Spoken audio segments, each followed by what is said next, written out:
মা কামাখ্যা শক্তিপীঠত এইবাৰ মানে এয়া 2026 চনত পোহন বিয়া কেতিয়া হ'ব বহুতে জানিব বিচাৰিছিলে। গতিকে কৈ দিছোঁ, মা কামাখ্যা শক্তিপীঠত পোহন বিয়া হ'ব 5 জানুৱাৰী তাৰিখে। 4 জানুৱাৰী তাৰিখে অধিবাস হ'ব।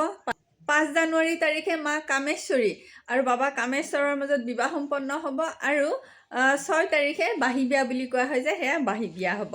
এতিয়া যিসকলে পোহন বিয়াৰ বিষয়ে জানে বা মই যোৱা বছৰ দিয়া পোহন বিয়াৰ ভিডিঅ'টো চাইছে তেওঁলোকেতো জানে পোহন বিয়া মানে কি। এতিয়া যিসকলে নাজানে তেওঁলোকক বাৰু এই ভিডিঅ'টোত মই সংক্ষেপে ক'বলৈ চেষ্টা কৰিছোঁ যে পোহন বিয়া হয় কি।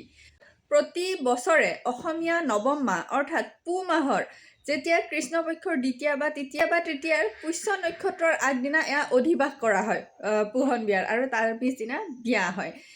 এতিয়া এই পোহন বিয়ানো কিয় পালন কৰা হয় তাৰে আঁৰত আচলতে দুটা কথা আছে। মই যিমানখিনি ষ্টাডি কৰি পাইছোঁ আৰু সেই মই দুটা মান্যতাই পাইছোঁ। প্ৰথম মান্যতাটো হৈছে এনেকুৱা ধৰণৰ, যেতিয়া জুন মাহৰ 22 তাৰিখ বা 21 তাৰিখে মা কামাখ্যা শক্তিপীঠত অম্বুবাচী পালন কৰা হয়, অৰ্থাৎ মা ৰজস্বলা হয়।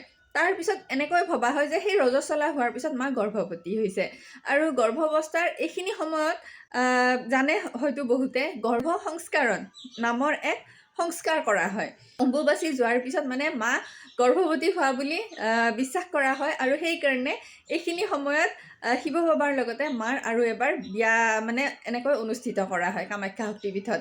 মানে আমাৰ এয়া গৰ্ভ সংস্কাৰৰ বিয়া আচলতে। প্ৰথম মান্যতাটো হৈছে এনেকুৱা ধৰণৰ, আৰু দ্বিতীয় মান্যতাটো হৈছে এনেকুৱা ধৰণৰ। আপোনালোকে নিশ্চয় আগ বিয়া পাঁচ বিয়াৰ কথা শুনিছে। আপোনালোকৰ ঘৰত যদি কোনোবা বহুত বেছি বয়সস্থ লোক আছে তেওঁলোকক সুধিলে কথাটো জানিবই যে আগৰ দিনত কি হৈছিলে। ধৰক আমাৰ আইতাৰ লগতো হৈছিলে তেনেকুৱা, আগ বিয়া পাঁচ বিয়া হয়। আগৰ দিনত এনেকুৱা নিয়ম আছিলে, তুলনি নহওঁতে কন্যাগৰাকীৰ দৰাগৰাকীৰ লগত এবাৰ বিয়া হয়, সেইটোক আগ বিয়া বুলি কয়। আৰু কন্যাগৰাকীৰ যেতিয়া তুলনি হয় তেতিয়া সেই একে দৰাগৰাকীৰ লগত আৰু এবাৰ বিয়া অনুষ্ঠিত কৰা হয়, আৰু কন্যাগৰাকীক সেইবাৰহে দৰাগৰাকীৰ লগত দৰা ঘৰত পঠিয়াই দিয়া হয়। সেইটোকে কোৱা হয় পাঁচ বিয়া। মানে দ্বিতীয় মান্যতাটো হৈছে এইটো যে এইটো মানে বিশ্বাস কৰা হয় যে মাৰ আচলতে এইখিনি সময়ত পাঁচ বিয়া হয়।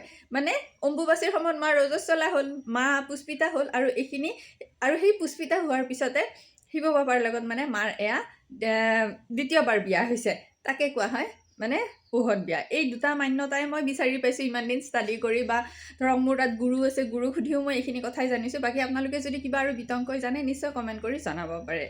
আৰু আপোনালোকে যদি পোহন বিয়া চাম বুলি ভাবিছে, ৰাতিপুৱা প্ৰায় 10 মান বজাতে মানে মা কামাখ্যা শক্তিপীঠ পোৱাকৈ যাব পাৰে, আৰু দেখিব খুব সুন্দৰ অনুষ্ঠান হয়। হেৰি হয়, আপোনালোকেতো কামাখ্যা শক্তিপীঠৰ যদি গৰ্ভগৃহলৈ গৈছে তাতে যদি দেখিছে সোণৰ যে মূৰ্তি আছে মা কামেশ্বৰী আৰু কামেশ্বৰ, মানে সেই কামেশ্বৰ বাবা, কামেশ্বৰ যে শিৱ মন্দিৰটো আছে মা ছিন্নমস্তা মন্দিৰৰ কাষত, তাৰে পৰা একদম খুব সুন্দৰকৈ একদম দৰাহে যে আহিছে, একদম ধুনীয়াকৈ তাল তাৰপিছত বৰঢোল বজাই বজাই তেনেকৈ বাবাক লৈ যোৱা হয় কামাখ্যা শক্তিপীঠলৈ। আৰু তাতে সেয়া সোণৰ মূৰ্তিৰ মাজতে ধুনীয়াকৈ বিয়া হয়, মানে সেনেকৈ একদম বিয়াৰ নিয়ম।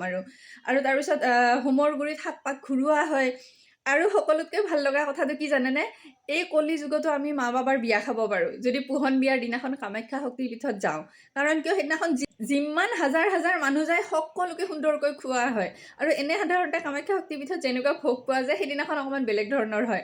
আমি যোৱাবাৰ পাইছিলোঁ পোলাও, তাৰপিছত বুটৰ দাইল, পনীৰ, মানে একদম বিয়া আৰু মা বাবাৰ বিয়া।